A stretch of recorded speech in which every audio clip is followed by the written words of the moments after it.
Yes, everybody, Russ on the West Ham Network. Hope you are all.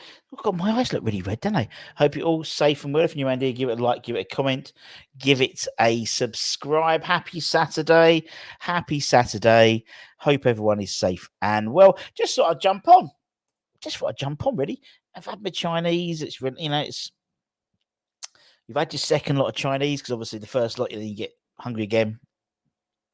So I thought I'd just jump on and just have a general chat about the consensus around the whole. Obviously, it's been a bit of a busy day today, isn't it? All things West Ham.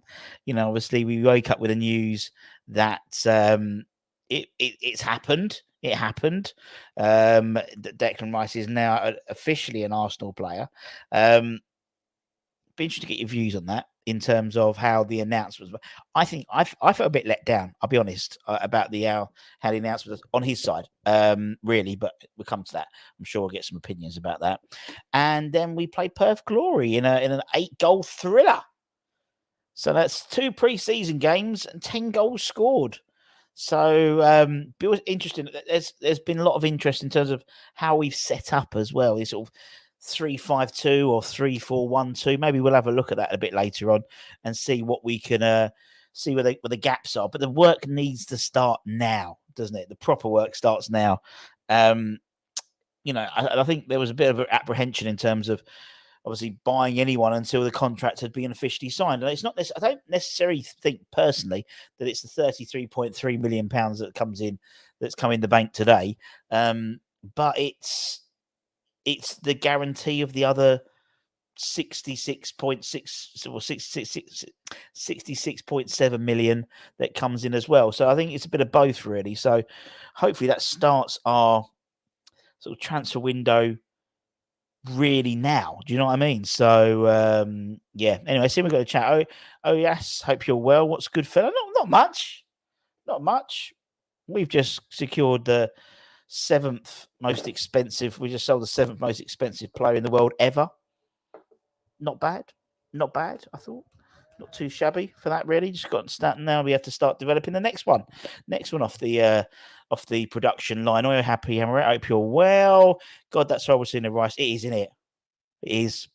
And although a lot of us came to terms with it, actually seeing it, it's a bit like when you see, a bit like if you see, you said, you broke up with your girlfriend and you see her with another bloke. The first time you see her with another bloke, you're like, oh, it just gets you. It gets you. And it gets me as well because he's smiley and all that. Like, oh, fuck off. Do you know? It's a strange thing. But it's it's part and parcel of football, isn't it? As I said, I was a little bit disappointed by the announcement. I thought it was a bit too, I don't know. And I know Mason Mount got a shit, reception from the Chelsea lot for his video. But I mean, I saw that, and at least it was personal. He's talking to the camera. It's not clips from other interviews overlaid by footage of him playing for West Ham, which he sort of was. Hello, Anton. But yeah, I was a bit put out by it, really. He was the captain. Someone made a good point. I put a tweet out about saying, I just thought it was a bit, yeah. And actually, he said nice things about West Ham in the Arsenal interview rather than at the West Ham one. Anyway, let's go through and see who we've got else. Kimbo, good afternoon to you. I would have preferred Declan Rice with absolutely no fanfare. Yeah, I know what you mean, Paul, but you have to give him. I mean, he was the captain. He was, he's going to go down in history as one of the 3 captains. Hopefully, there'll be more coming soon of lifting a trophy at West Ham. So yeah, happy to see Mbamba get a goal. We'll talk about it in a minute. Thought Fornals was slow, more than usual. Yeah, I mean jet lag and stuff. You can never read too much into pre-seasons. Don't forget, Avron Grant won every one of his pre-season games. So there we go. Signing by Sunday evening, I'm sure of it. We'll see. They don't tend to do any signings usually over the weekend, West Ham lot, in all honesty. In terms of buying players, tends to wait till Monday morning. So we'll see. Lawrence, good afternoon to you. Good 10 minus 5. Good afternoon to you. Damien, how are you doing, my friend? Hope you're well. I heard some good news. I hope 2 + 2 = 4. Let us know. It was good while we had him, but he's gone now. Oh, indeed. What can you reasonably do with 33? I don't think it's the fact of that down payment. It's not like we could only spend it, but the trouble is, I mean, that's now guaranteed £100 million now over 2 years. So in essence, we've got like proof. So we've got like a credit note, so we can actually go and borrow on that, and then we know we can pay it back. So it's a bit like what we do with our Premier. So I think it might even be Trips Company or someone like that. Every year, if we borrow on that year's TV money because it's guaranteed. And the same with this now. Now we've basically got a bit of paper to say we're going to get £100 million off Arsenal.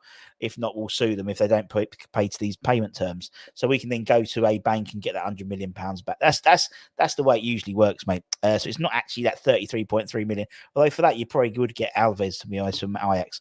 I generally didn't expect leaving. Happened with Rice actually leaving, indeed. Glad it's finished so we can move on, indeed. Let's bring him in. Hello. All right. How you doing? Gone here. Is it me? Actually, it might be me. It might be me, actually, because this is all been a bit funny today. Let me just test myself. Hold on. Yeah, I think testing. Yeah, it's you. Give us 2 secs. Yeah, I think it's me actually today, because my headphones go fine. Give me 2 secs. Go on, I'll drop you off on it. You have a chat for a minute. I didn't even know he was doing this show. I just seen him go live, and then I thought I'll come on. Because I was just sitting there.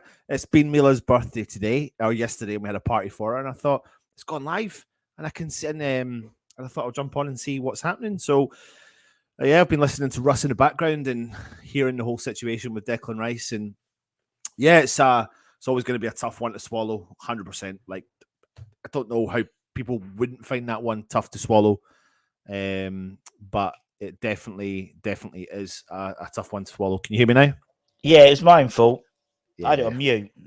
I had it on mute. I tell you why I had it on mute, because I was doing this video for Flo's like end of year disco thing, and I was picking the music, and it was like this that song History by it by One Direction, and I've been playing it and it's been continued. So I was like, oh fuck it, so I muted it when I was doing the editing. And anyway, so there we go.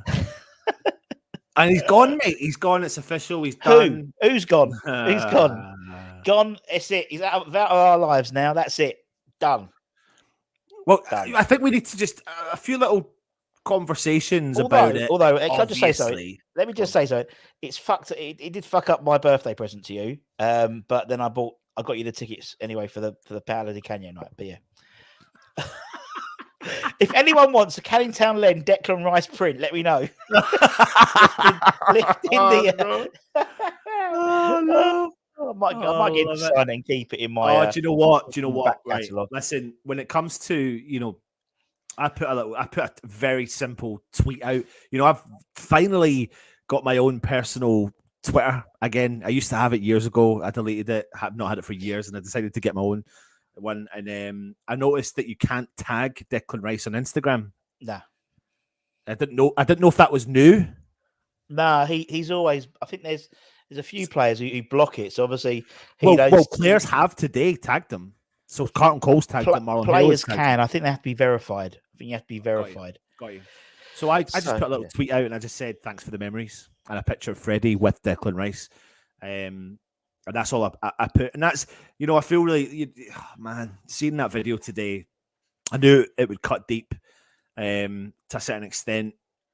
And it needed to be done a week ago or 2 weeks ago. It needed to be done back then. And then we could have really properly moved on from it. And it's never going to get, I don't know how I feel about it, Russ. I listened to some of the comments that are made. I don't think, he's an extremely humble guy. And that's it. And I think it's just because we love West Ham so much. To hear someone say, I believe in that project more than this project. Yeah. It just doesn't sit right. Yeah, really. I mean, by all accounts, by what you've read and what I've read from people who know him well, and that's what obviously we know some people who know him very well, and it was just he saw more opportunities to play Champions League football at Arsenal than West Ham, really, and to be honest, that's fair enough. I mean, they I think the club could have done a lot more. I think they offered a stupid contract when they did, and he rejected it. on the assumption that they would have probably come back with something a bit more sensible rather than 8 years. 4 or 5 years was what he was looking for. But it was almost like a stupid contract, and I think that sort of pretty much set the wheels in motion. And to be fair, the only club that's come in for him is Arsenal. Well, to be honest, I think the other thing is that maybe even away from the fact that we offered him a contract is what the lack of business we did in certain windows that maybe cost West Ham the opportunity to progress and be able to be in a situation that, say, Newcastle are in right now, being able to offer some players that opportunity. And that's what I said. I said it the other day in a video. I can't even remember what video it was I did, but I don't know if it was the frustration one. I don't know, one on like frustration, lack of frustration. And I think like, I know it was that one. It was that one because I was talking about when you build a business. When you build a business, part of building a business is doing your financial forecasting, and you've got to take into consideration growth as part of that. So therefore, if you do have, say, a cup run, you come into more money depending on what cup you're in. If you sell a player, you'll have some more money. So you've got to do your planning. So if West Ham, going back the years before we made the move to the new stadium, had planned to be a Champions League club within 5 years, and it's not turned into fruition, but there's been opportunities and we've been very close a couple of times, and those particular summers were the ones where we needed to progress and move on, and that's what we need to do better more than ever now. So what's unique about this situation, in my opinion, though, Russ, and I don't know if you agree with me and everyone's watching, we've spent a lot of money last year. Yeah. We've never backed that up with another lot of money the second year. And this looks like this is going to back that up. Yes, it does. I know what you mean. It's the funny thing is that nowadays, to be perfectly honest, £100 million spree isn't a lot now, is it, in the Premier League, which is a thing. But I know what you mean. I know what you mean. I watched a really interesting, I think it was on TikTok actually, it was from Tifo, and they spoke about Arsenal. I think this one I imagine this would have come up originally just before the transfer window opened, because they spoke about Havertz and Rice, basically. And the position Arsenal are in financially is incredible. And I don't understand it, because they've got pre-tax losses of something like 150 odd million pounds. But because of everything with COVID, they could potentially, I think it was 168 million pounds. And with COVID, because they had the 2 years together, the 2 seasons, and you can make basically appeals to the Premier League to say, oh, well, we spent this and we spent this on the community and we spent this on women's football. And apparently they can write off something like 162 million pounds in debt. It's like, well, why the fuck can't we do that? Do you know what I mean? It's like they have some very clever people which have allowed them to spend in excess of 200 million pounds the last 2 transfer windows, really, and this one as well. It's crazy how much money they spent, and I don't understand why we're always constrained by it. Yeah, no, I know. I think another thing I need to understand as well is I've got my head around the FFP to a certain extent. Yeah. Does that now mean what? I get the rules of being able to buy a player, because most deals are done over 2, 3, 4, even sometimes 5-year terms. So you pay the money, a bit like if you think about what Arsenal approached West Ham with. Yes, we'll pay you the money over 5 years. West Ham declined because we needed the money over 2. So we can do that again. Now, I don't believe, and correct me if I'm wrong here, that our budget is just £100 million. I think it is.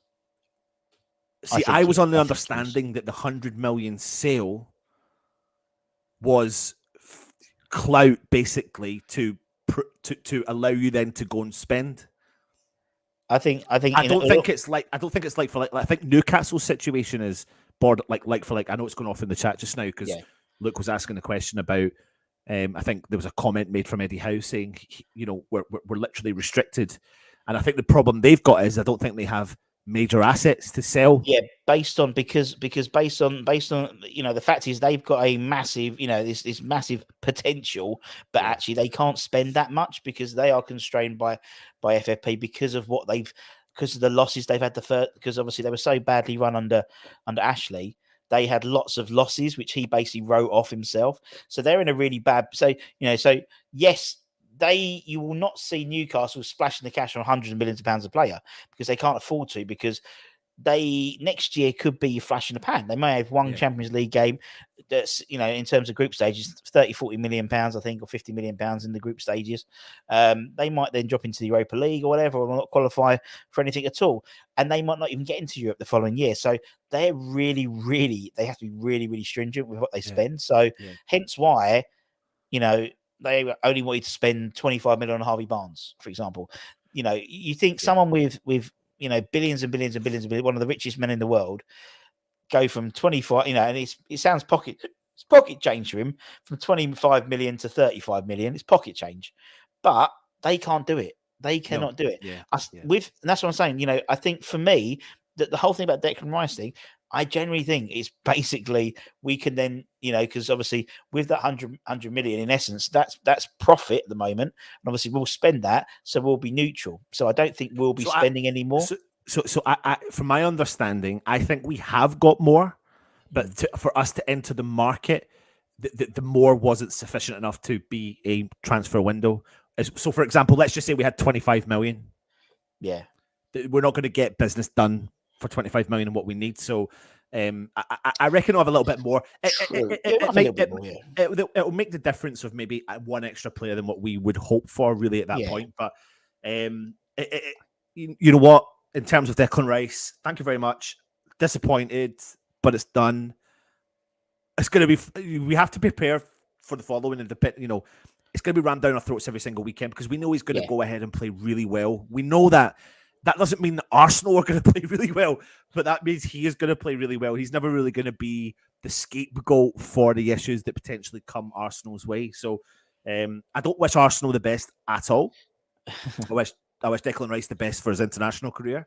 That's it. Yeah, I don't want Arsenal to do well. If anything, I want him to do badly now. I want him to be.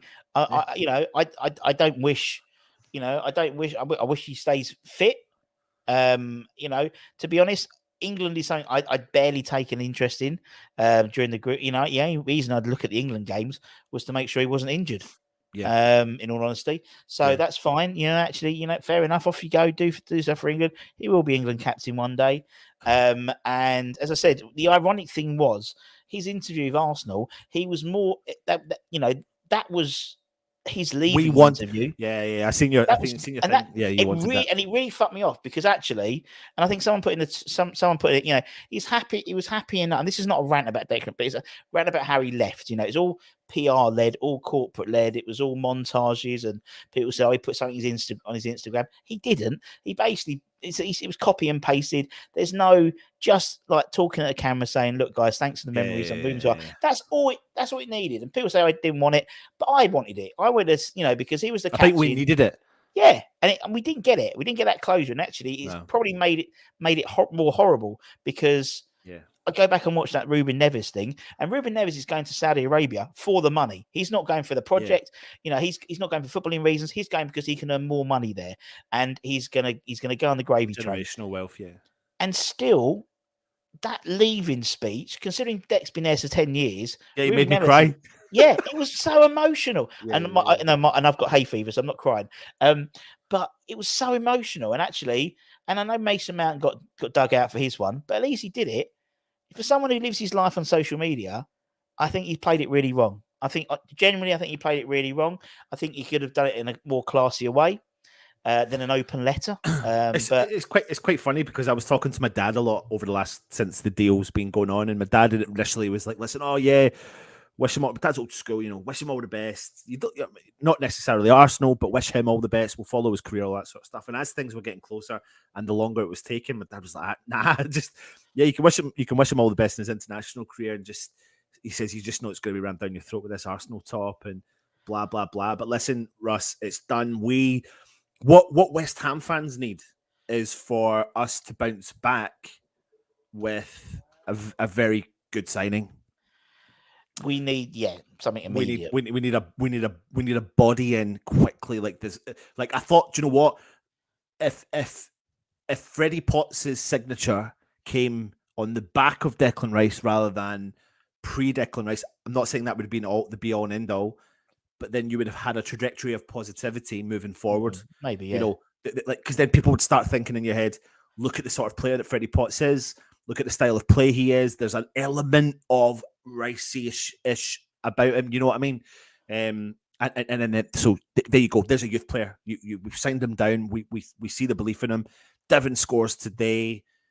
Maka scores today. Bang! You bring a signing in. Chester's played very well today. Yeah. Players are, and albeit, it's a friendly, but that's what you need. You need these players step up. Bowen got a brace, all that sort of stuff. Yeah, all positive news. And then suddenly you get a signing in, and then you're like, oh, okay.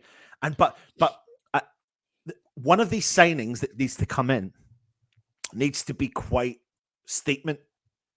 It can't. Yeah, for me, if say we woke up tomorrow morning, and it won't do because they never do any work on a Sunday.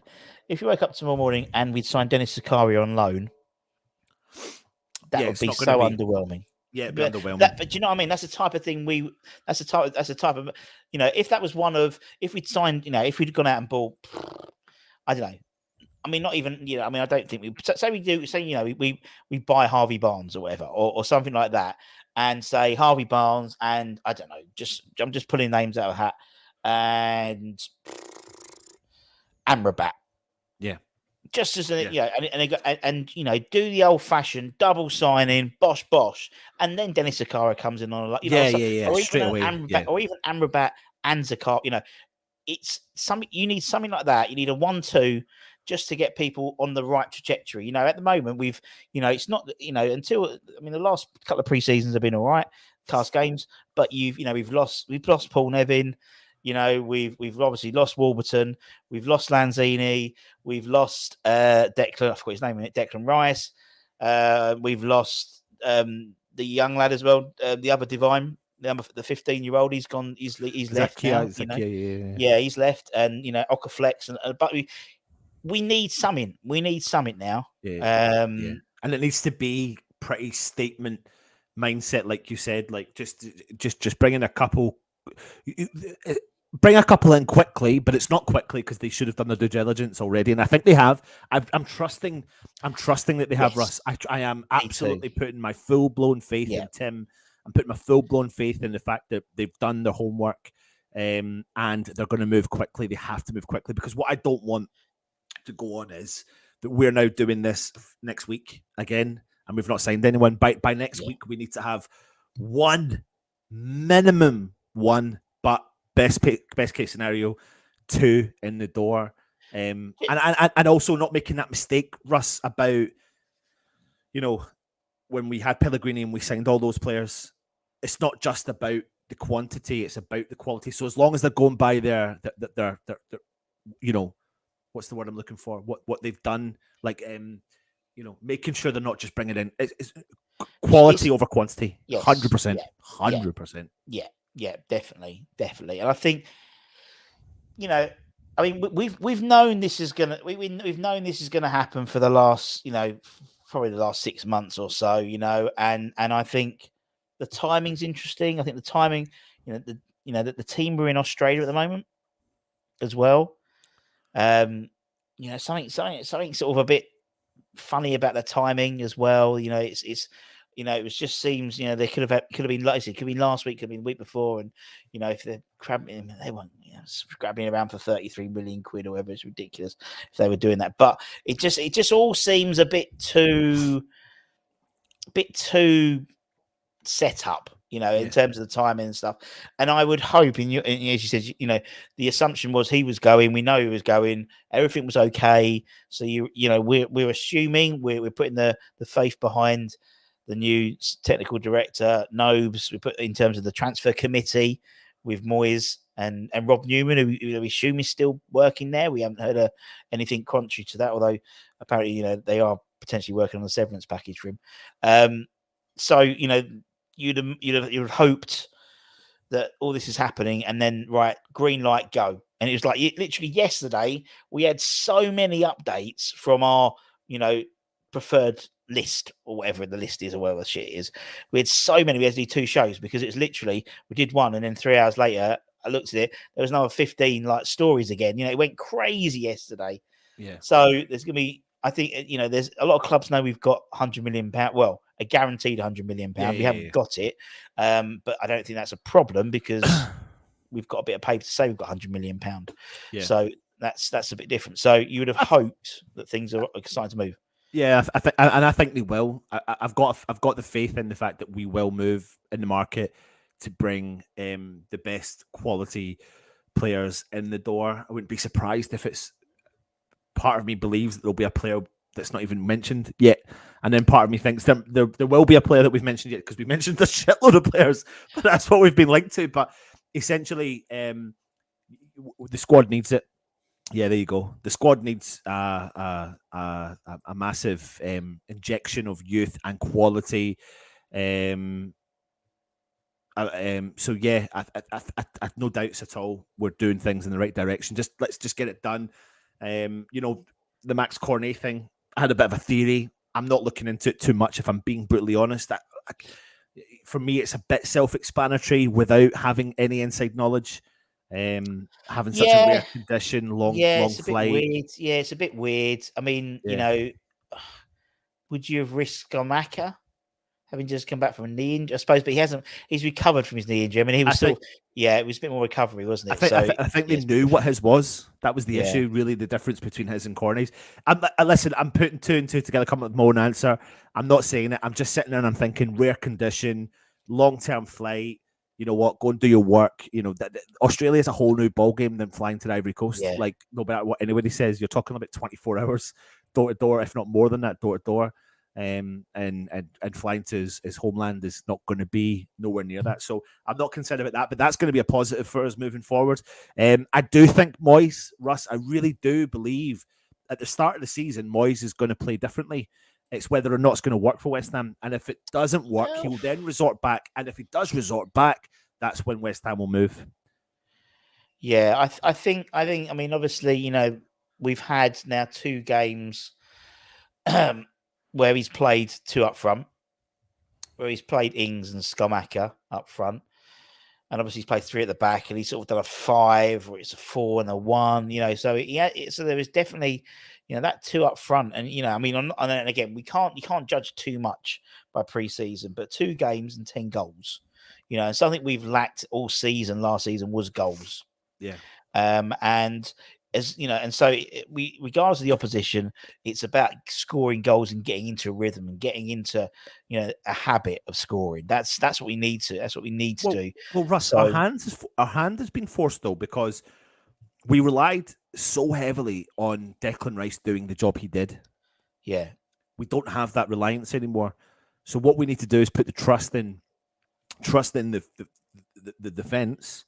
So strengthening up that defense and the trust in the midfield to be very dynamic and different, and that this excites me, but could go either way for West Ham. But it does excite me because it's forcing our hand. So we're fed up of this mundane style of football. So if people think we're going to play this mundane style of football, we can't, because we don't have a player who can do what Declan Rice can do.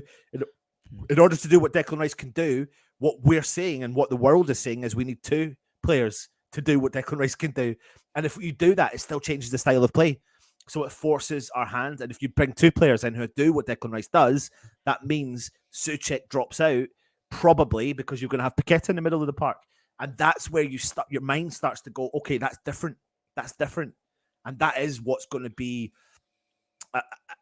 Ben, I kind of get that comment to a certain extent, if I'm being honest. Russ, you've done a show called Life After Rice. There is a life. There has to be a life after Rice. There is, yeah. I think there is, yeah. And I think do there definitely is. Yeah. I think there definitely is. I think for me, I think, and we've spoken about it before. We don't know the impact that last season had on the fact was, pretty much throughout the whole season we knew he was going. There might have been a glimmer of hope, but it was pretty much nailed on. He was going to leave, and obviously being made club captain as well. We don't know whether that was, it could well have created resentment, but between, a lot of the players. And we know that, the whole of the beginning of last season, Declan Rice was the more attacking player and Souček was told to hold back, and it wasn't working. And then they eventually sort of went back to the old way, and it worked. And so we don't know, as you said, with Souček, every time he had the ball, it was past to Declan Rice or to Soufal. So maybe you might see a resurgence in Souček. The shackles might be off some of these players now, not necessarily the newer players because they haven't worked with Declan for the last sort of several years. But you're thinking the likes of Fornals. I know we sort of reported on Friday that Pellegrini's looking at bringing him potentially back into or sort of taking back to La Liga with Real Betis. But he could have a bit more about him. Obviously it does open up someone like Freddie Potts to get more game time as well. And obviously signing and I think actually, to be honest, what was really good, and if I recommend that you guys watch the Inside Iron stuff that Jack's doing out in Australia. It's really good. But he had Freddie on Friday, and if you want to see what it means to sign a new deal at West Ham at your boyhood club, watch that because he was buzzing. He was buzzing, and we've been. He's my best new friend, Freddie Potts. We've been chatting on Instagram, and he's buzzing about the 3-year deal, and that's a really cool thing. And it's not just him, obviously Steve, and obviously Danny as well. So they're all sort of really buzzing for him. But that's we saw the future. I think we did see the future in terms of West Ham midfield. Not maybe for the now, but the next 2 years, we've definitely been in it for his next length of his contract. You'll see him breaking into the first team. Yeah. Definitely. There's a lot of comments coming in. This is another point I think it's really worth bringing up. Skamaka's done some good link-up play. There's a reason why he's done a lot of good link-up plays because he's dropping into a 10 role, and I really, really like that. And I think that's where he played, yeah. So is that 2 games in a row now that's happened for 2 us? games in a row. He's played 2 up front, and and again, people look. If you look at when he was most successful. So when he was at Sassuolo, him and Raspadori played as a 2, and he would drop off. Sometimes Raspadori would drop off, and the defenders didn't know who to pick up. And it's taken him a year to do it. And it's like we've been crying out for Ings and Skamaka, and you saw again today some of his link-up play was brilliant. He could drop off. He's got a hell of a touch. The only thing I'd like to see him be is a bit more aggressive, like aerially, because he's such a big lad. But that's part of the game he will develop definitely by playing in the Premier League. But he's and that's how you get the best out of him. And you've got to think with Paqueta coming back in, and you forget, we've still got the likes of Paqueta. We've got Aguerd coming in. Obviously, we had Luis Al, made to turn up and obviously score an own goal. But someone like him, Aguerd coming back into the side. You've got Paqueta, you've got Souček to come back in. I think it's Soufal, the international boys are back. I think you're going to see.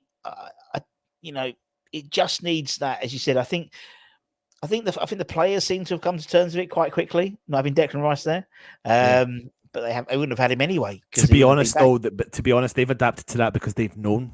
They've blatantly known. Like you go back to that video when Declan Rice turns up for England international duty and Ramsdale says the cameras are there.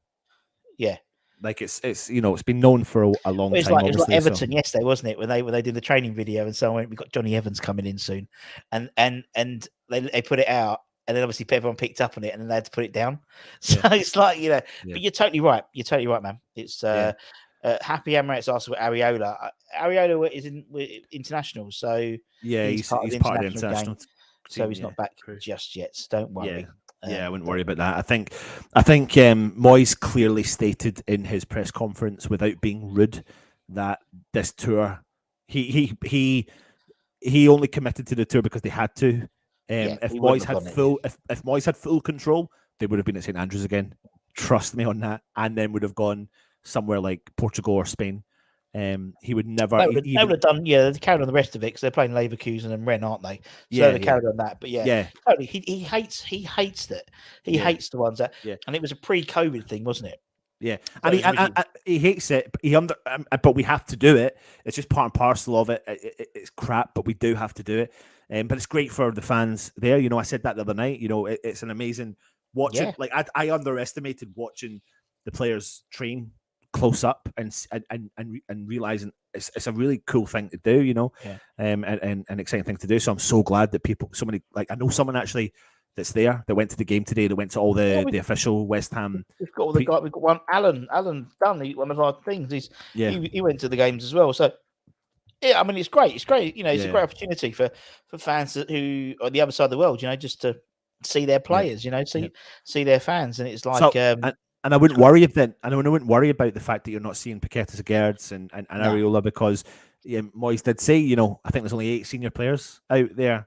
But ain't a bad 8. You know, I think actually most of them are our first teamers. You know, 100%.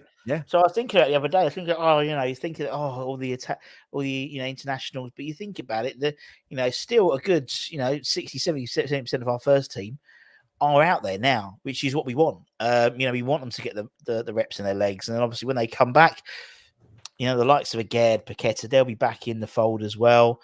Sofal, Souček, Areola, Antonio as well. Benrahma. Thankfully they didn't. Jamaica lost, didn't they, in the semis? So he's done now.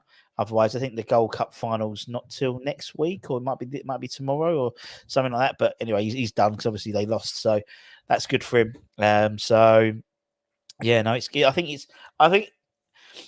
looking at it today. I was thinking, and also the sort of the 3-5-2, whatever we're playing, whatever it's called now. I think where we finished off last season, or when we started last season, to compare to where we're starting this season, I think apart from the Declan Rice shaped hole, it ain't a bad. We're 1 or 2, and I think we'll improve the 11, and I think we've got more to come as well. So it's just takes forever, doesn't it? With us, always takes forever. I'm positive about what's coming our way this week, but it has to happen this week. I remember doing these videos with you, Russ, last year. I remember doing them the year before, and the question we kept asking ourselves was, at what point do you start to panic? And we gave ourselves physical deadlines of when we would go, right, okay, why are we not doing the business now? Yeah, we brought 8 people in. The only negative I would have seen from the 8 people coming in is it was done too late, in my opinion.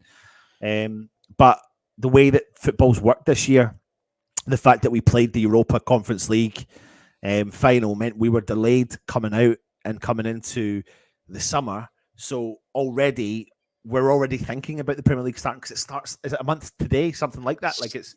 no, I think it's before then, isn't it? I think the first game, the first game is the beginning, like 8th or 9th of fourth name. But I know what you mean. I was looking at today, and I think we are, unless Fulham have signed a player yet, we and Fulham are technically we signed Sean Moore, but I'm not counting that.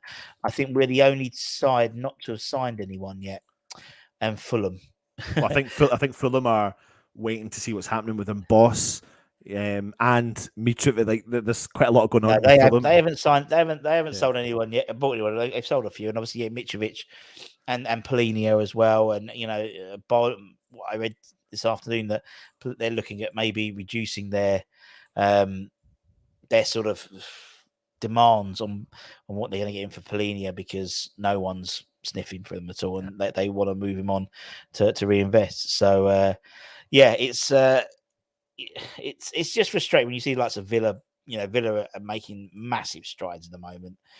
Pau Torres is a phenomenal defender who I would have driven to West Ham from La Liga, because I think he's a fantastic player.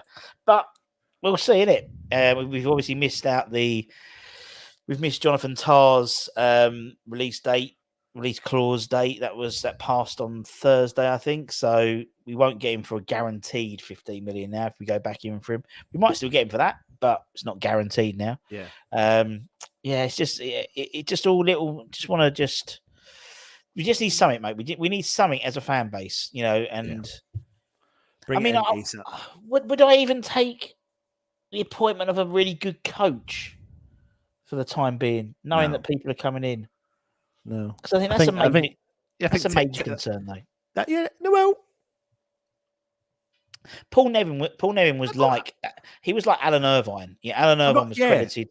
Credited, and so was Paul. And so for me at the moment, there just seems to be a lot of yes men. No disrespect to Billy and Kevin, but I don't know. But I don't know if Paul Nevin's gone for an opportunity, is he not?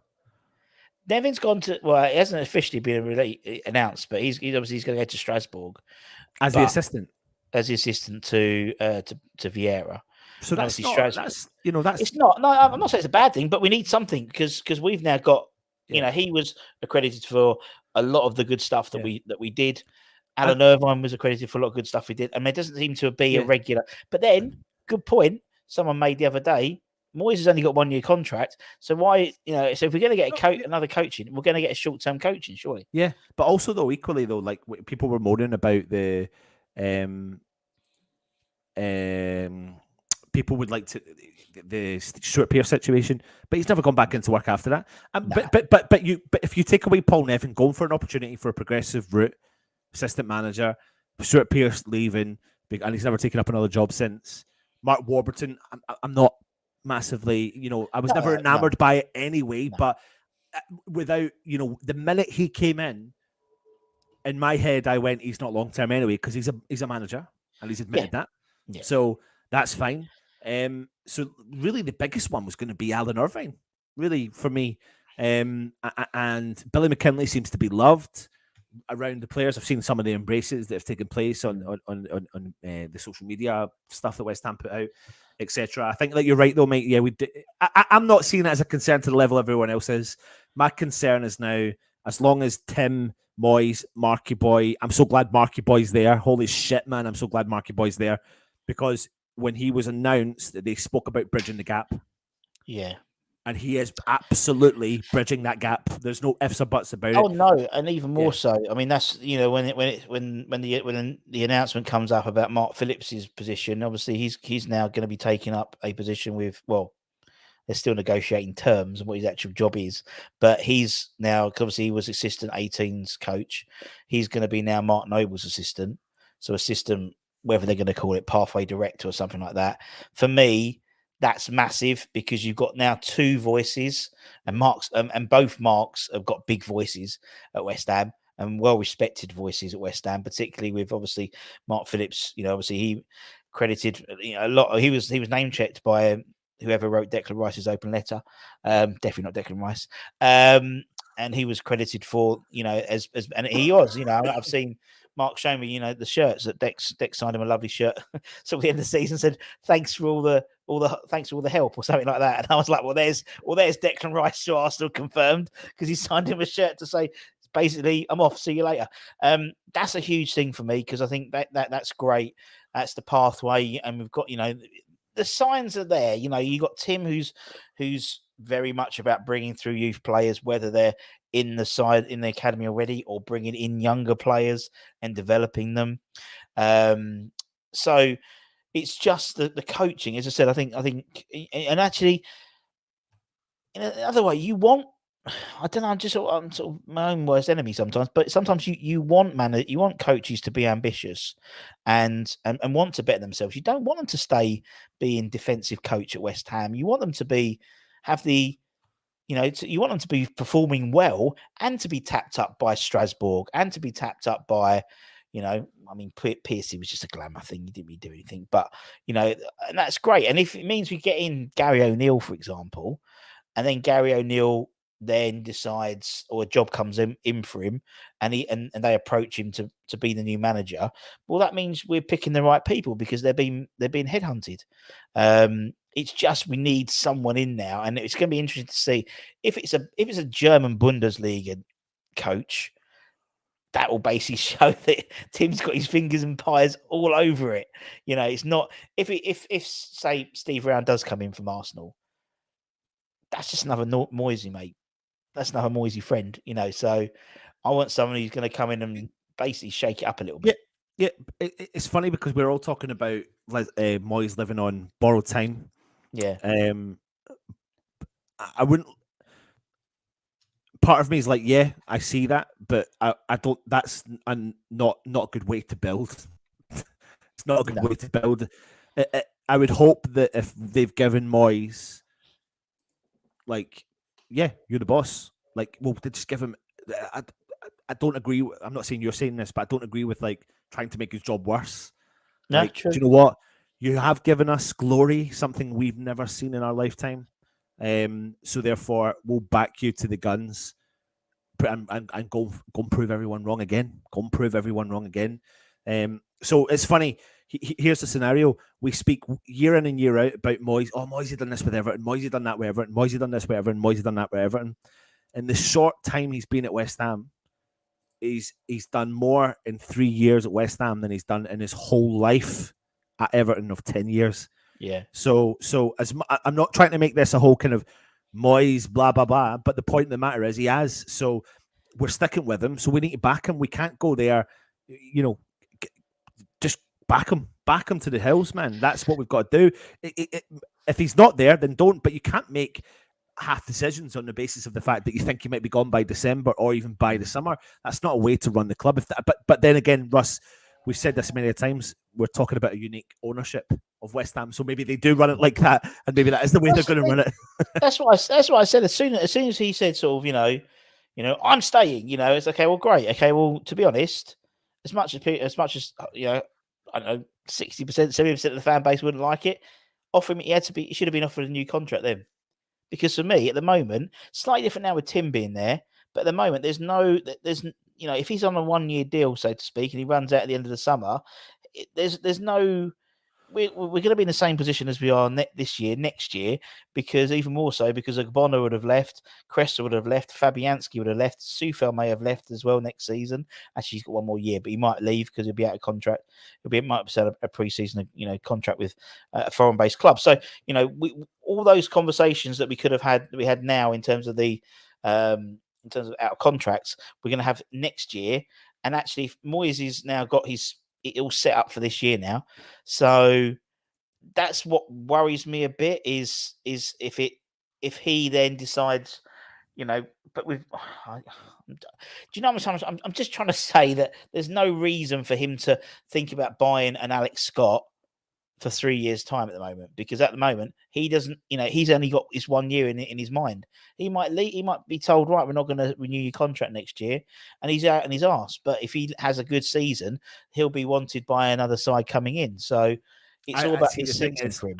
I think it's, we do these shows and done this sort of stuff for so long, but the more I'm coming to terms with it, we look at the amount of players we're linked to, and we'll probably sign one of those 115 players we're linked to. So it's probably the same scenario. We always get this shit really kind of technically wrong. And the amount of times last year I had Moyes was getting sacked and was never sacked. So I don't know, mate. I kind of feel like if Moyes hadn't won the Europa Conference League, then I do agree with you. I think he would have walked, I think he would have walked. I don't think it would have been there if he hadn't won the Conference League. I think they would have said goodbye to him. Yeah. In all honesty, and I mean, and I said I think he's earned the right to start the season with West Ham now. Yeah. And we will see what happens. But please don't refrain from. I mean, I've seen comments coming in there. Time to go. But he's not going. So I'm just talking on the basis of he's not going. So if he's not going, then what do? Do you half back him? Do you under back him? Do you not back him? If he's not going, you can't then just go on the world of going, well, we'll recruit someone temporary for this. We'll do something temporary for that. Tim Steidten could be one of those examples of someone. I think they're talking about Antonio there, not all right. Yeah, sorry. Sorry. But you know what I mean. But people will think that. There will be people say, "Yeah, Moyes will go." He's not going to. He's not going now, is he? Because now he's not. He's going to start. We are starting the season with David Moyes in the dugout. That's what's happening. Nothing's going to change. It's not going to be a last minute. Someone turn. It ain't going to happen now. It's too far down the line. The only caveat to what I was saying before is that you've got Tim Steindl there. So, we've seen, when Potter left for Brighton and went to Chelsea, people were, Brighton no, they weren't panicking at all because they've got the system in place. They've got the next person lined up. De Zerbi pretty much within a week was in charge. It wasn't a massive long period from Potter leaving to them getting De Zerbi in charge. And actually they improved as a side. And that's what modern football is now. It's not necessarily about the manager now. The manager's power isn't as great in these modern sides. It's all about the director of football and that sort of technical side and the analytics side. And that's what we need to be, because we're so light years behind everyone else at the moment. The likes of Brighton, the likes of Brentford, even Villa are doing some great stuff at the moment in that side as well. So it's about having that sort of setup now. So if things don't go well, if they don't go well in the first, 10 games next season, maybe even less than that, he's probably gone. I think this is literally last chance saloon in terms but of... we should look at, like, fingers crossed, if these players stay fit. Let's talk about some of the players that we've got in the squad right now. Paqueta, pre-season at West Ham and starting from the start of the season. Scamacca, pre-season at West Ham and starting from West Ham for the start of the season. Aguerd, starting for West Ham at the start of the season. 3 players that can make a massive difference in our team. Scamacca did not start our Premier League season last year. Did Paqueta? I can't even remember if Paqueta started. Actually, I can't. I don't think any of our new signings started that Man City game. I'm going to quickly check that. I'm pretty sure because I remember us all so excited to buy, because we got 8 players. I don't think any of them started. I'm pretty sure, or if they did, it was like one of them started. Yeah, you're right. So the team was Fabianski, Sefal, Johnson, Zuma, Creswell, Rice, Soucek, Bowen, Lanzini, Fornals, and Antonio. Yeah. So on the bench was Scamacca, no Paqueta. Yeah. Benrahma, all that sort of stuff. So, yeah, I mean, straight away, you're talking about 3 players that probably will start and are going to be different to what we've seen last year. Think about, like, the tail end of the season. Like, we never saw a real Scamacca this year. We never. No, I mean, we haven't saw a real Scamacca. By his own admission, he's been injured he's pretty much been injured all bloody year, and it was only got to a point where they had to get the surgery. Yeah. We haven't, and he has struggled, and I think he's been quite honest about that. I think Kevin Nolan's been quite honest about it. I think Billy McKinley's been quite honest about that. And I think we as fans assume that you spend that money on a player, they're going to come in all guns blazing and hit the ground running, but they don't really for us. They don't, and unless you're buying someone like Erling Haaland, who just does, and he just does. A lot of players for West Ham do take time. I think maybe Aguerd didn't as such. I think Aguerd pretty much got up to speed pretty sharpish from his injury. But all the others took time. Maybe Tilo Kehrer probably didn't take as much time. Emerson didn't, because he knew the Premier League already. And that's obviously a reasoning why they, arguably we're going to favour Premier League players. Well, I mean, I'm on the basis of what you're saying, I mean, I'm just going through very quickly the start of the season. Man City, 2-0, no new signings. Nottingham Forest away from home, 1-0, no new signings. Brighton away. Let me have a look here. Tilo Kehrer stepped in the 3rd game. But you're 3 games gone. You're 3 games in, and you're already minus 0 points. But it's because But he's the only new player in that team at that point. It's because obviously Aguerd got injured in pre-season, and all the others are bought far too late. Yeah, far too late. So the fact is they've all now had a pre-season now. So the likes of Aguerd, the likes of Scamacca, Paqueta, these guys will have a pre-season ready to roll. So where we start off the season now will hopefully be better than where we started off the season last year, because these guys will already be in. And if we do go and get an Alvarez rather, or Harvey Barnes, or Sakaria or JWP or whatever, these guys will have had some pre-season, and maybe more intensive than maybe Scamacca did, because Italian pre-season is not very good. Whereas someone like JWP, you'd imagine he'll be still trying really hard. I'm surprised no one's put bids in for him yet, but we'll be in a better situation than we were at the start of last season, without a shadow of a doubt. The one player that we haven't talked about or spoken about a lot recently actually is, and I do still think we might try and push the boundaries to bring him in, and that is Scott McTominay. Yeah, definitely. And to be honest, I really would like him, if I'm being honest with you. Yeah, I mean, we report. I think it was on I think we did the thing on Friday where literally it was all of our midfield targets, all of them we had sort of updates, where it was Alaves, it was Scott McTominay, it was JWP, it was Zakaria, it was all of them, and I think Scott McTominay actually isn't. I think he would do really well for us. Yeah. And talking to Man United fans, I did a podcast with it's called In the Name of Football. I think it should be out tomorrow. Actually, we did it on Thursday night, and they're Man United, and one of them's not actually. It's a husband. It's not a husband. It's a father and son, and one's an Arsenal fan, one's a Man United fan. They're really, really, really nice blokes. And the Man United fan was talking about Scott McTominay as a replacement for Declan Rice, and he was like, he would just suit West Ham so much. From what I've seen this season, I think he really would do. Yeah. And if I think he would be a reason. I think he would be a reasonable. He would be a reasonable signing that would make me go, right, okay. Yeah, I think like, it would make sense. You're thinking, okay, that would make sense. He's a signing. He's 26.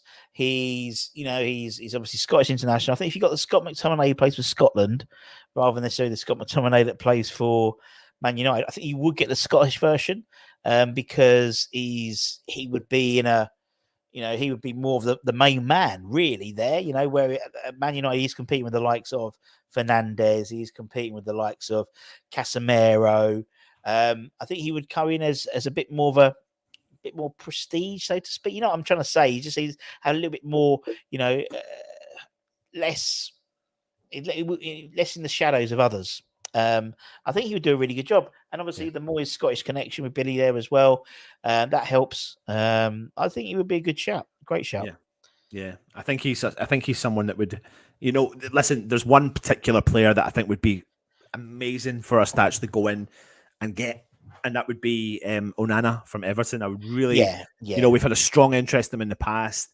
We didn't get him, but Everton are clearly struggling with financial fair play. Like you can clearly see that from the signings, and no disrespect, and I'm not being horrible and all that sort of stuff. And they may do well, that's fine. But it's certainly, sometimes we sit here and we think, shit, we got it bad, but then, they've signed, the fans are still pissed off because they've given a long-term contract or another extension to what's his chops, Coleman. They've brought in Ashley Young. Yeah, they're signing Johnny Evans. Like their average age has just gone through the roof. I think they gave another contract to their second goalkeeper who's like 39. Yeah. They released a lot of players. They released Jerry Mina as well. They released Andros Townsend, Begovic, I think Tom Davis, Everton boy, they released him. I think they sold Ellis Sims, who's been played quite a few games last season, to Coventry, I think as a replacement for Victor.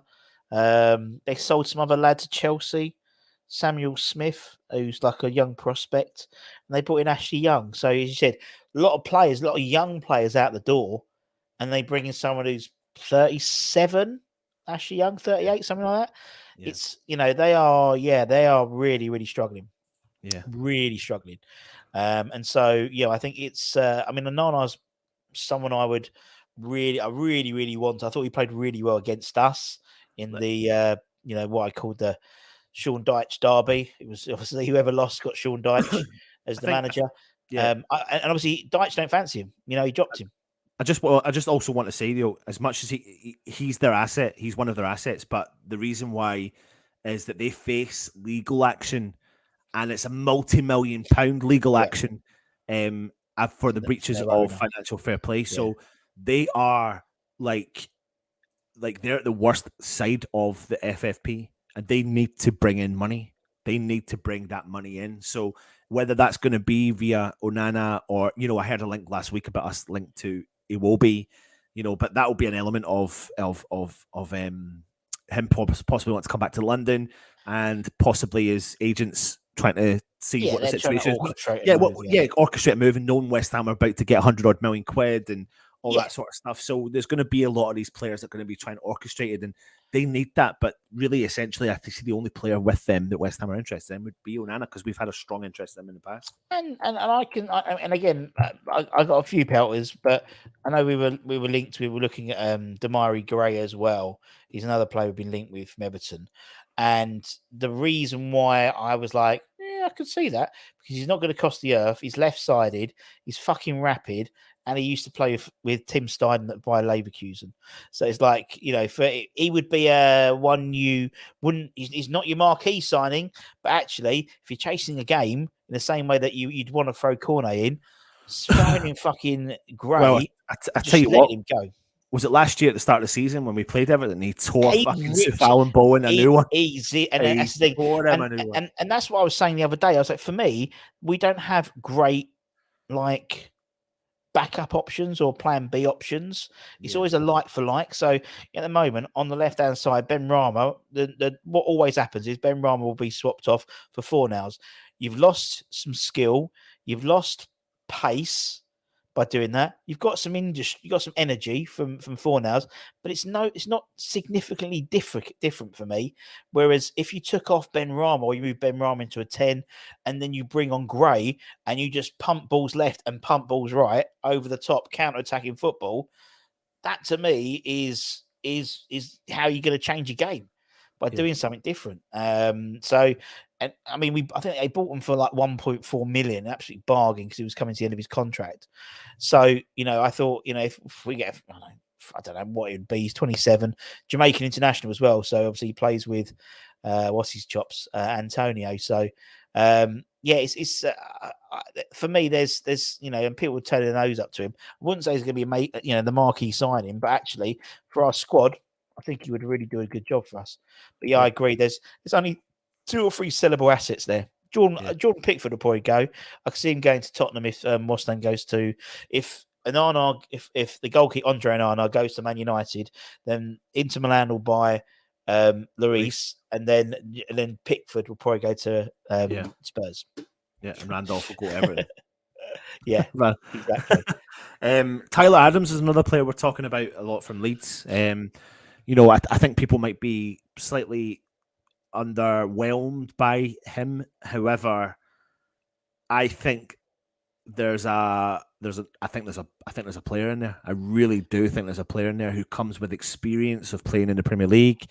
Albeit, they're relegated now, but I think there's a really quality midfield player. Someone who's definitely forward thinking in terms of his defensive duties as a midfielder. He's a real menace. He's a real shitty player, for the opposition. He always gets a toe end, and he's just a little like terrier, like he just yaps at people, and that's good. That's good, but I just think for me it'd be like I could see us looking at bringing someone like Tyler in as well, because again, who did he play for? He played in the Bundesliga before going to Leeds, and obviously Steindon would have known about him. So there's, for me, it's always who they've, someone like him, someone like, as you said, we said Damari Gray, someone like, they've got, Steindon will know about them. But Tyler Adams, you said Premier League experience as well. Was it the game? I'm just trying to think. The game we played Leeds early January, wasn't it? 2 each. We played them literally week after, one in the FA Cup, one in the Yeah, and I remember the one particular standout player in that game was Tyler Adams for Leeds. He was he on the? I think because he played because he won but we won one game and lost the other game, didn't we? I think. Right. Okay. Yeah. We lost in the league, and I think we won in the cup. And and I think he didn't start in the cup game, but he started in the league game. Game. And I remember him being really effective. I remember thinking at the time, I'm trying to remember the game in my head. It was 2 each. But did we start bad? I think we did. Quite possibly. Yeah, I think we started really bad. Then we started coming into the game, and then we faltered come near the end or something like that. But I think the most influential player on that park at the time was Tyler Adams. And I remember thinking to myself, well, he's a decent little player. And I didn't really know much about him at the time. And I only started looking into him over the last few months, really, when Leeds were going down. Because as soon as you see a team going down and West Ham are safe, you start to think, well, who would you take from that team? If you had that choice, I know it doesn't work like that, but who would you take? And who's a naughty little player? So he was one. Gnonto was another player. I was thinking of the Italian connection, and I remember watching him in the Euros, and I thought, wow, he's a decent young Italian lad, but he's just not fitted into the system at Leeds. No, he has. I think obviously Tyler got injured right at the end of the season, towards the end of the running. So, and obviously that was a massive blow to them because he was so integral to what they wanted to do. But that's the thing. You look around. Obviously Southampton have got a lot of sellable assets. In terms of like JWP, Romulo Lavella. They've got the goal. I think the goalkeeper's a great goalkeeper as well. Obviously former Man City goalkeeper, the American. I think someone like I think goalkeeper is a position we don't have to really look at until next year. At the moment, so we can sort of worry about that next summer when Fabianski leaves. But yeah, no, there's some good. There's good play. There's good players everywhere. We're not short. There's not short. We've rattled. I think it was about 6 of our midfield options we were looking at. And that's the tip of the iceberg. He said 115 players have been linked with, and a lot of them are midfield players. And I think a lot of it depends. The type of play we bring in depends on the role that Paqueta's going to have this year.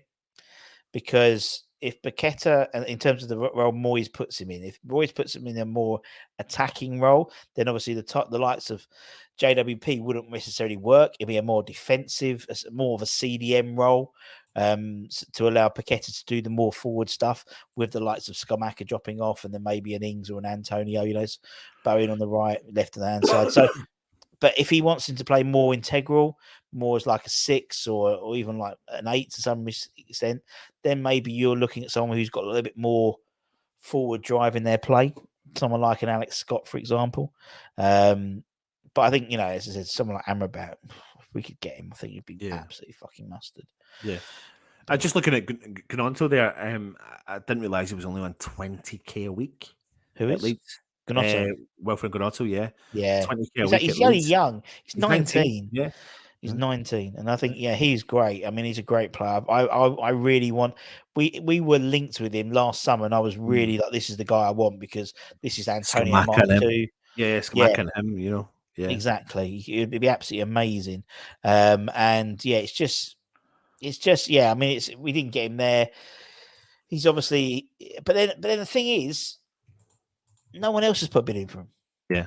And that's the thing, we're still linked to these players, and we have been linked all the summer. No, none of them have gone anywhere yet. The only one who's gone anywhere is Milenkovic Savic. He's gone to Saudi Arabia, and that's really it. So why isn't anyone else buying the people we want? I don't know. Yeah. But what look at us, Russ, sitting here window shopping. Well, we can now, isn't it? We can now. We've got money. We've got we've got the function to buy players now. We know we've got £100 million in the bank. It's not about the 33. That was us. That's us playing Mr. Big Bollocks to try and get the money in. It's not like we can only spend 33.3333 million. It's not that at all.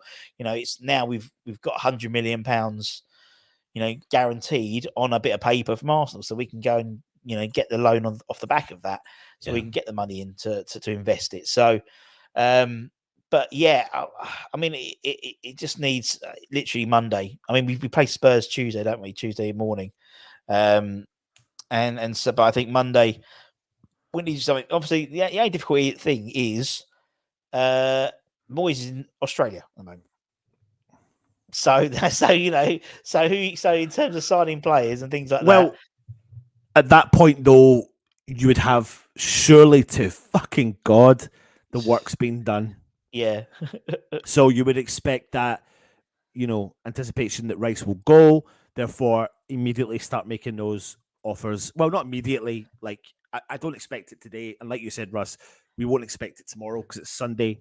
But come Monday, you would hope that you would see really strong links of West Ham making bids or offers for a couple of players, or start the ball rolling. So if they want James Ward-Prowse, well, go in, and even if you're going to lowball it, would you be happy with James Ward-Prowse coming in as our marquee signing? As the marquee signing, as like the main, as like okay, this is like if Moyes, if this is the guy who's going to come in and fill Deck's shoes, so to speak, or that position or that role, what would you be happy? Because I think there's a lot of. We've had obviously our West Ham banter WhatsApp group. When it comes to JWP, is obviously split, and I think there's a split in the fan base in terms of who wants him, who doesn't want him. we cannot in any shape or form underestimate James Ward-Prowse. This player has played in a struggling Southampton team his whole career. Yeah. And bangs in a lot of goals. A lot of goals. Yeah. 343 appearances for the club in Premier League. He scored 49 goals and 38 assists, with the majority of them coming in the last 4 or 5 seasons. Add that to a new style of West Ham play. Oh, God. Bye. Add that to West Ham's Don't new... your Arsenal door as you go out. Yeah. Add that to our new style of play, which is definitely going to change things. Like, he adds a new dynamic. He brings set pieces back to our game. He could potentially score from set pieces, etc. So bringing him in, I would be excited about. I wouldn't want to pay 40 million for him, but I would be really excited about it, because if you can get him from under 30 million quid, you've got a player that's captain mindset, whether you want him to be West Ham captain or not. Captain mindset is in or out of the England fold. Yeah, he is 28. That's right. I get that, but we need to. He could still give us 3 really top-notch years, and top-notch years that could progress us. Yeah. But to answer your question, would I be happy as him as a marquee signing? No. But would I accept him and loads of other players? Yes. Yes. Yeah. So maybe the answer to your question is no. I don't think, exactly. I think that's the trouble. I think the trouble is, though, with him, we know Moyes. The thing is, what was one thing Moyes wanted to not be known as a set piece team, and that's what you. If you got James Ward-Prowse in, that's what you get. Yeah. And so, as much as I think he's a great player, I don't think he's.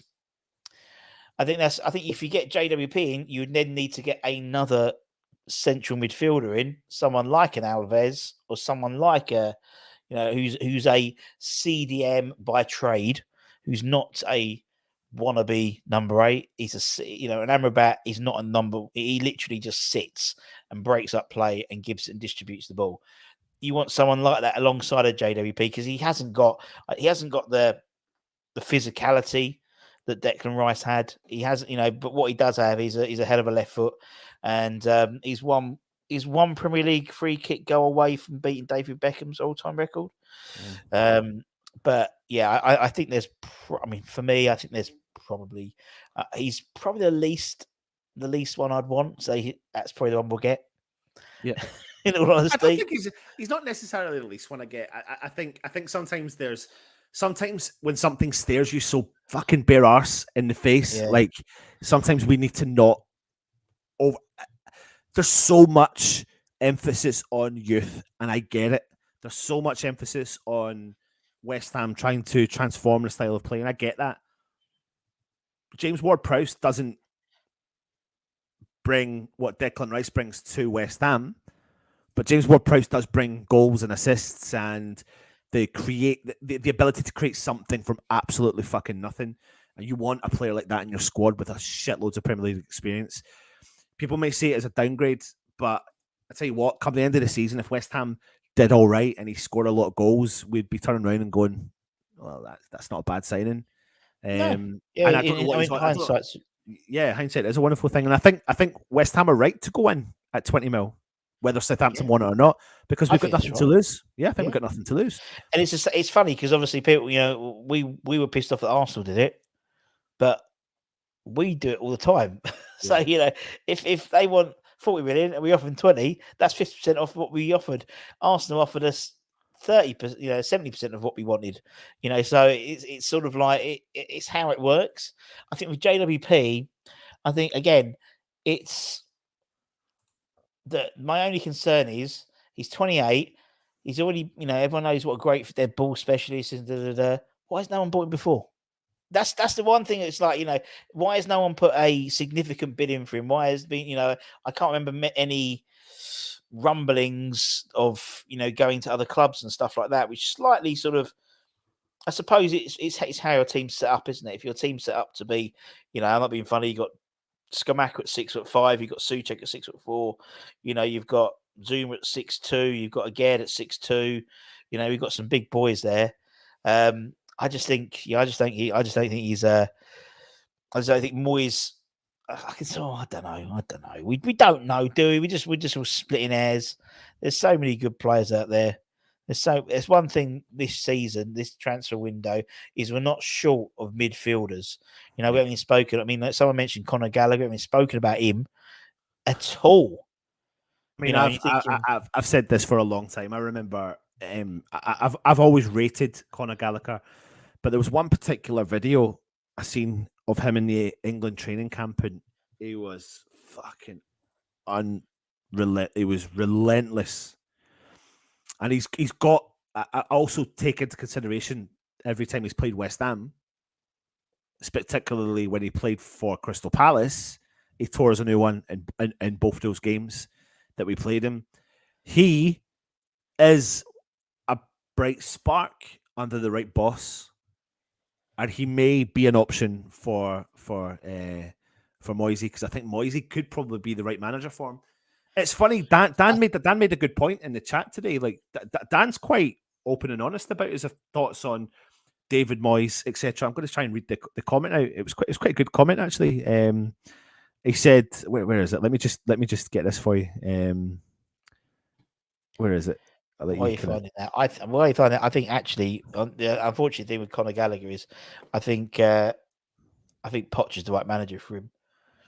That's what I think. I think he's got the right manager now. I think you'll see Conor Gallagher integrating into Chelsea's side a lot more now because of Poch. We know he likes young players as well. So anyway, carry on. This is what Dan says, and it's right. When I read it was so right. He said, "I'll say one thing though. I've doubted Moyes' signings many times, and then he comes up trumps. So as much as I don't want a majority of those linked with us, I do have to remember what the old goat is capable of from time to time. Look at that 5 months of Lingard magic, for fuck's sake. No one saw that coming. I know we always use that as an example, but it's true. Like sometimes we can't underestimate the players that we are linked to. It's like, the chat goes off when we're linked to Alvarez and Dan, who's really knowledgeable in football. And I agree with a lot of the stuff he says. And he's like, listen, that's Souček Mark II, 2.0. So, I start to look at Alvarez a little bit differently when someone says that, who I believe in their opinion on it. He is. Yeah. He's exactly that. Yeah. Yeah. And then it starts to make you kind of give your own judgment on it. But but it is true. Something we have known is David Moyes can pick something out of not thin air to us, and find a diamond in the rough. Sufal, Souček, just to name a few. We have to remember the impact. Souček might not be playing so great now, but Souček was so influential when he first came to the club. We were crying out for a Tommy Souček, and we couldn't get a player for a couple of years, and then he found one and he got him. Coincidentally and funnily enough, I wouldn't be surprised if Souček comes out of his shell more. Oh, definitely. That's what I was saying at the beginning. Yeah, I think definitely. I think, we don't know what goes on behind closed doors. We don't know the impact of Declan Rice. We don't know what was discussed in team tactics, things like that. You might see a different Thomas Souček. I think you will. I think you are, without sort of the reins of Declan Rice, the constraints of having Declan Rice next to him. You may see a different player. I think people are talking about Alvarez. I think, as you said, if Alvarez comes in, that's for me is not a replacement. I think that's actually there's two ways you can look at if Alvarez came in. One would be as another CDM to play alongside Tommy Souček, allowing Paqueta to do a lot more forward stuff in the final third, and almost having like that, almost like two defensive midfield players it's like a double pivot, or he would come in as a replacement for Tommy Souček, who we know that Souček is currently in the well, he's not even negotiating a new contract. Basically, he wants $100,000 a week. He's on 60. The club are saying no, and so he'll probably see the rest of his contract and be gone in. Well, I think he's got 2 years left in his contract, so they may well try and make some money out of him if anyone would buy him. In the same way, Banana. But on that though, I don't see a lot of movement in the exit window. No, to be honest, I know there's so much chat about, we might be seeing Ben Rama go. I mean, the only way I see Ben Rama going, if I'm being brutally honest with you, Saudi Arabia, money, crazy offer, and he's not going. He wouldn't knock that back. I genuinely don't think he would knock that back. I don't think West Ham would knock that back. We would knock that back. Apart from that, I can't see an exit. The only other exit potentially would be we just don't know where Antonio's head's at, because I'm not saying I want Antonio. I know you're not a fan, Russ. No. I know you're not a fan, but I just don't see Antonio leaving the club this season. I don't see many players at all leaving West Ham, because when you look at our squad, it's thin. It needs depth, and it needs young depth as well. Put into it.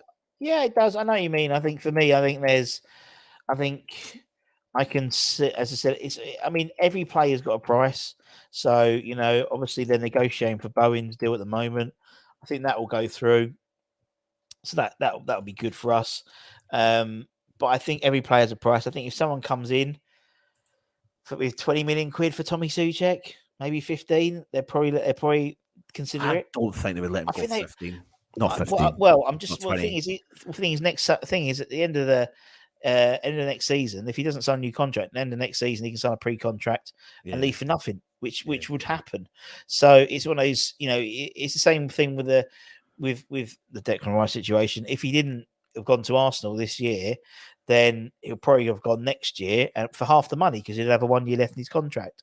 So it's whether you take, it's how you take things. And it's like with Mickey as well. It's like players will only go. I always say it takes two to tango. It takes two to transfer.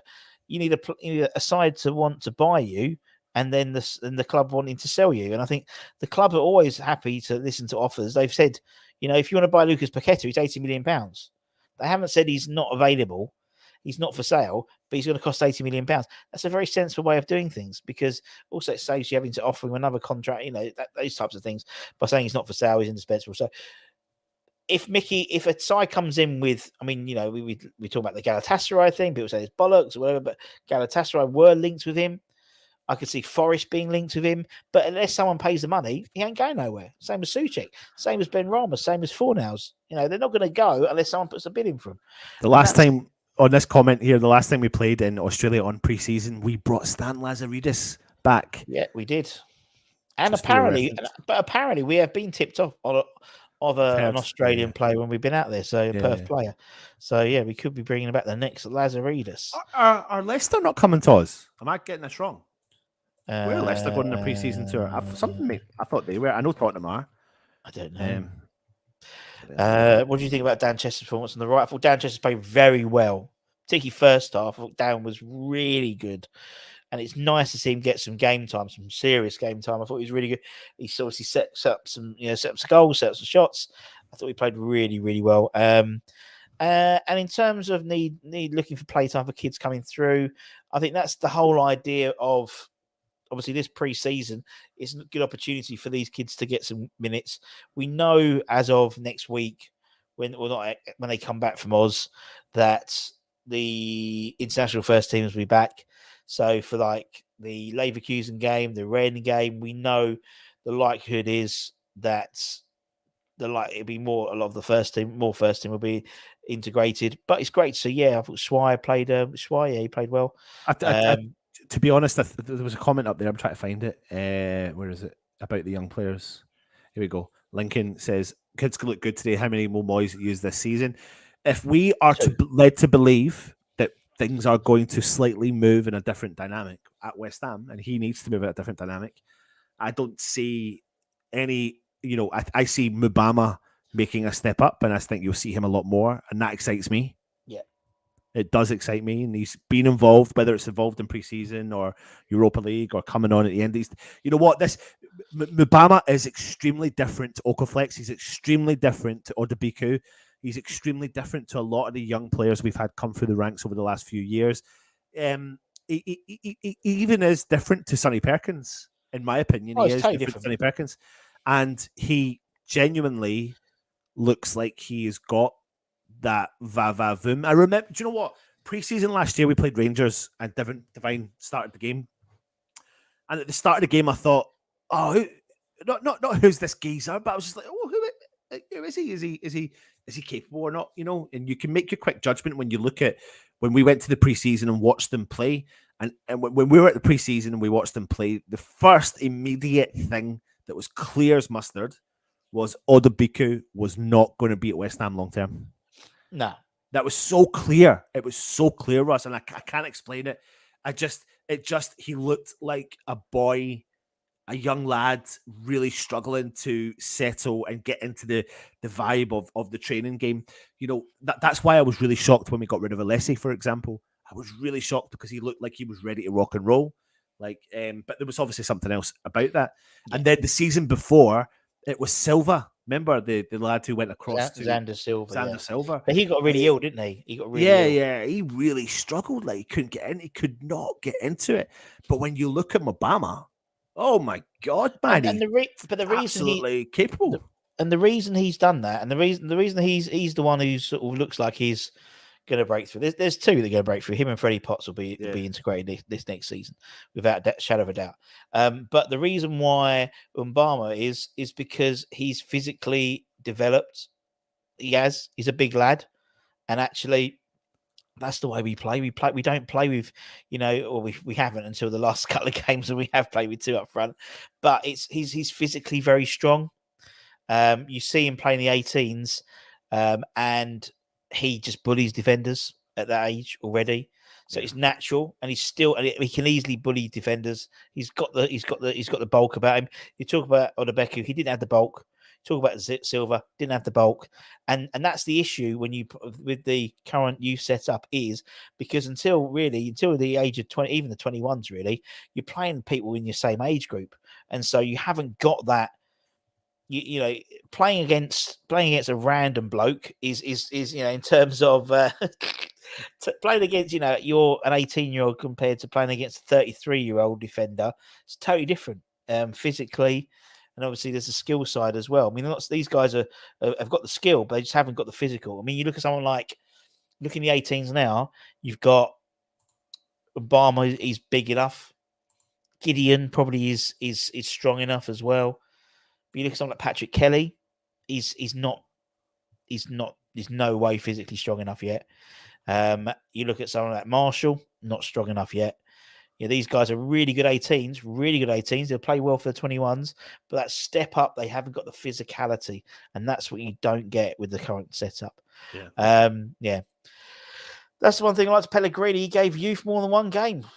Wow, JRS, let me tell you, David Moyes has given more first-team appearances to the academy players in terms of debuts than any other manager in the Premier League here at West Ham. But I know what you mean. I know Russ has done a show a while ago on managers and teams. Albeit he's only given one player their debut in a Premier League match. One academy player. I'll leave it to you if you remember who he is, Anton. What was it? Sorry, he's given what? He's given one player, one academy player, his debut in a Premier League match. David Moyes. Yeah. Has given one player. Yeah. His debut. So he's given 16. I think it's 16 academy players their first team debuts. 15 of them have been in cup games, Carabao, FA Cup, obviously Conference, Europa League, but one was a Premier League game. There we go. Bring back the light blue shorts. Yeah, I'm getting quite used to the shorts actually now. But anyway. He's having a think now. We got here having a big squad with a league in Europa will limit the youth, but injuries and sheer talent will help. Yes. Sorry. Can I go back to the question? Premier League. Yeah, he gave a debut to one academy player in there, so their first team debut was in a Premier League match. Everyone else has been in cup games. Started. Yes, and it was like really. Yeah, it was. Yeah, when so the only ones I can think of are Ashby, Perkins, Baptiste, Alessi. Nope. No, Alessi didn't. Nope. Don't forget he put Aaron Cresswell at centre back against Arsenal rather than him, didn't he? Right, yeah. No one's got in the chat either. What we got here? Moyes had one bad season in 3, and in that bad season won the conference. What I would like to know is what more was we expecting? He tried to change the chart style, but it didn't work. And at least he gave the ability to go, do you know what? Actually, it's not working, and go back. Anyway. Ben Johnson? No, it wasn't Ben Johnson. Who gave Ben Johnson? No. Who the fuck is... Let me just... I'm just going to check. I'm pretty sure that was my stat. Let me just check. It's not Connor Coventry. No. Who the fuck is it? Let me just check.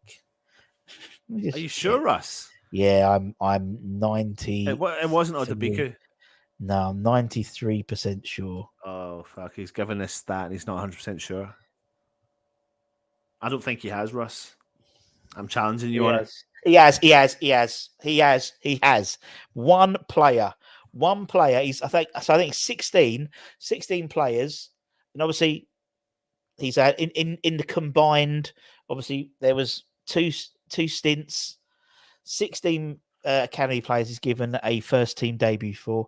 Only one of them was in the Premier League in terms of a debut. And it was probably his first stint. Yeah, it was his first stint. Anyway, it wasn't Aquaflex, wasn't Connor commentary. Cullen.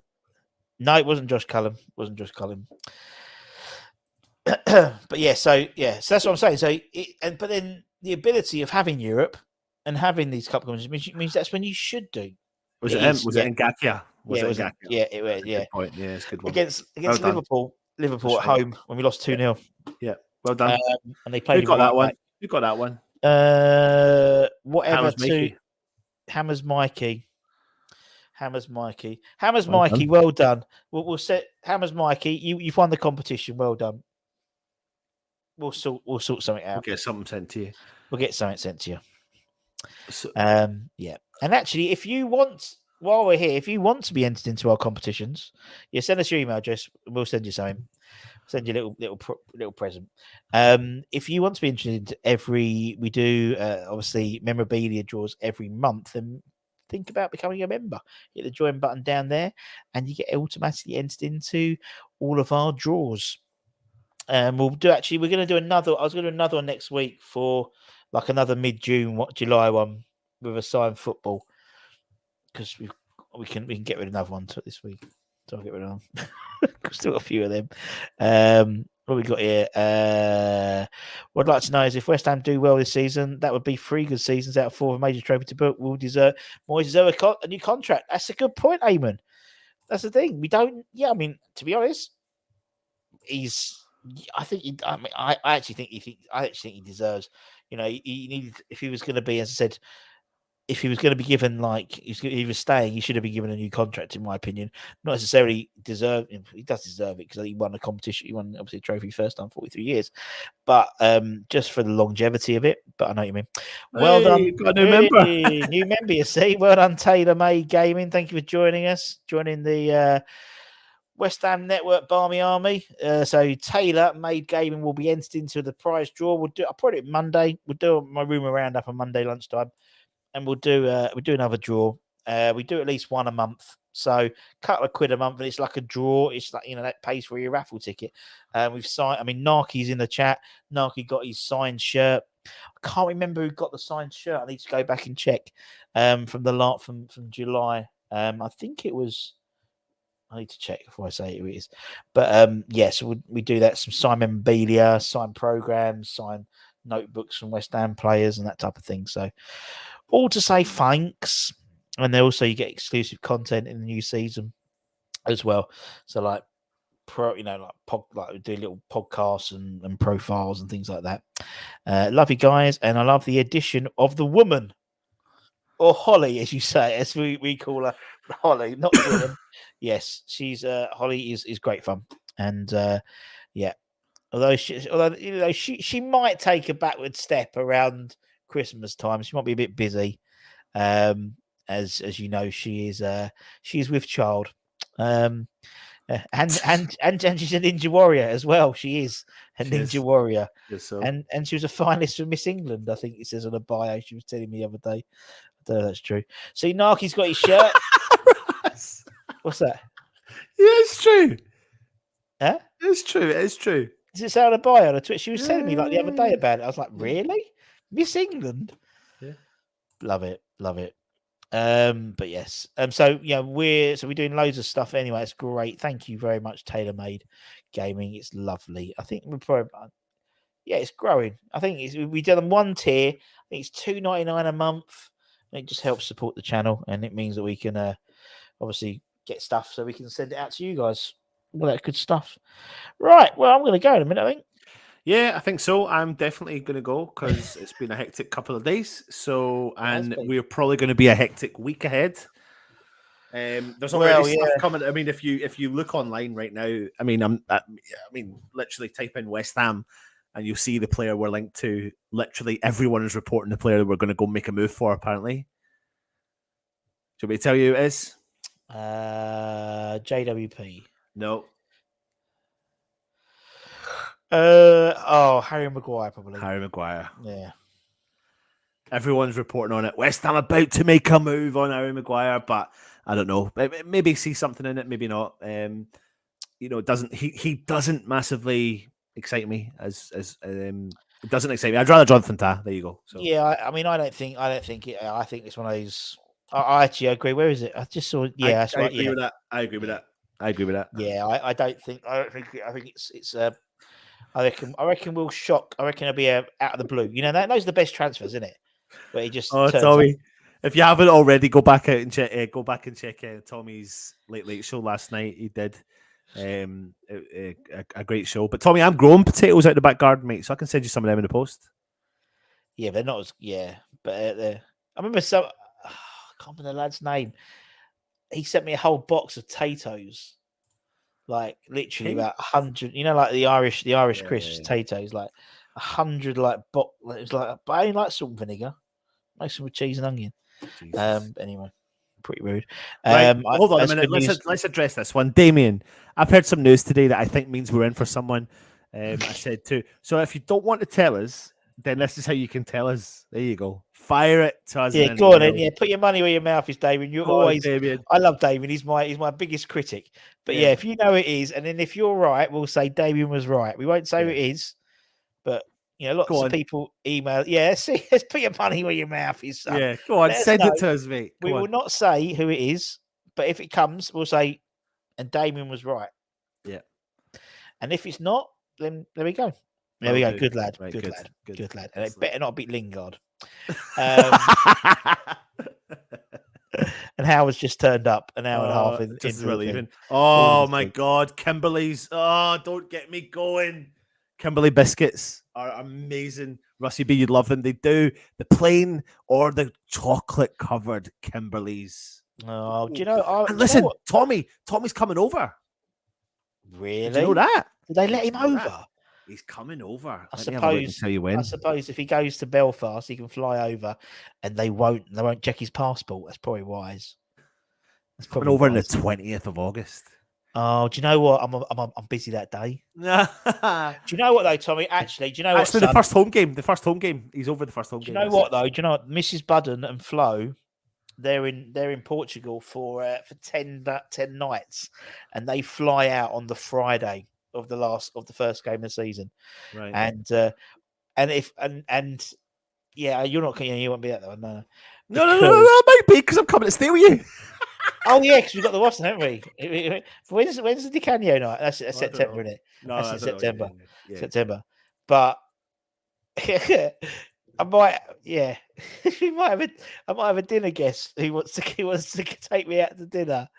So yeah, a former West Ham player who's desperate to take me out to dinner, and he might be over for the first game of the season. So yeah, I might go. Oh, it'd be so random if it happens. Anyway. Right, okay. Well, I'm gonna go. I take an orange chocolate Toblerone. Do you know what I had? It's funny you said that. I got one the other day. Really? And so I liked it. Yeah. I would happily eat it again. And I was eating it at the time, and I'm thinking, oh, this is really nice. And then I gave a bit to my wife, and she was like, oh, I prefer the original. And then I went, yeah, I think I do as well. I like the. Hold on a second, Surreal and Russ. Chocolate Golden Crisp from Ireland. Now, Russ will not know this, but Tommy will. Dairy Milk. Yeah. Sorry, Cadbury's make chocolate for Ireland only. And look at his face. They make about 3 or 4 chocolate bars. One of them's called Golden Crisp, which has got like honeycomb crunchiness through it. Really, really nice. They do a mint crisp one, which is basically the same one, but minty flavors. Yeah. They've got Turkish Delight. No. Because Cadbury's do Turkish Delight. Yeah, I do. Tiffin. They've got a Tiffin. One, which I don't had, and then there's another one I don't know about. So yeah, you need to remember. Like this is where my mum's from there.